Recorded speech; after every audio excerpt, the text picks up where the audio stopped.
When I was in the hospital, weak and sick, my stepmother sold my bicycle. She didn't even ask me. She simply gave the money to buy a laptop for my stepbrother, even though he didn't need it at all. When I asked her why she did that, she looked straight into my eyes and said, "You don't need a bicycle. It was just taking up space." Those words cut through me more than the sickness I was fighting.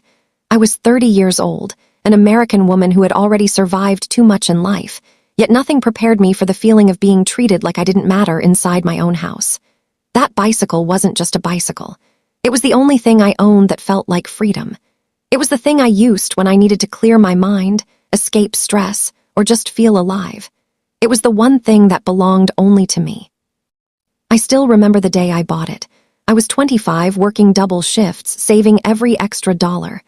When I finally rode it home, I felt like I had given myself a small piece of happiness. I took care of it the way some people care for pets. I cleaned it, repainted it twice, changed the seat, added lights, and decorated it with tiny silver stickers on the frame. It was more than an object. It carried my memories. But to her, it was taking up space. When I came home from the hospital, I went straight to the spot where it always stood, empty. The dust outline was still there, like a grave. I felt my throat tighten as reality hit me. Something inside me cracked that day. Something that had stayed quiet for years finally woke up. I wasn't a child anymore. I wasn't helpless. I wasn't scared of her disapproval. I was tired of being treated like the unwanted one, the extra one, the replaceable one. My stepmother always treated her son like a golden boy. He snapped his fingers, she gave him anything he wanted.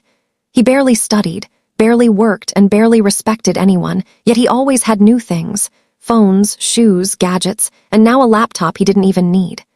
Meanwhile, I could be bleeding, crying, or begging, and she would still look at me like I was someone who just happened to live there by accident. That night, I lay in my bed staring at the ceiling. I couldn't sleep. My mind kept repeating her words. "You don't need a bicycle." But something new began forming in my heart. Not sadness, not fear, but a slow, burning anger. The kind that doesn't make noise. The kind that plans. I decided that she would never again control what I felt or what I owned. I would take back my power. And I would make her regret the moment she sold the last piece of my peace. The next morning, the house smelled like bacon and pancakes. My stepmother always cooked huge breakfasts for her son, even though he barely appreciated it.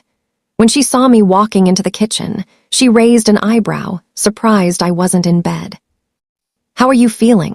she asked, pretending kindness she never showed before.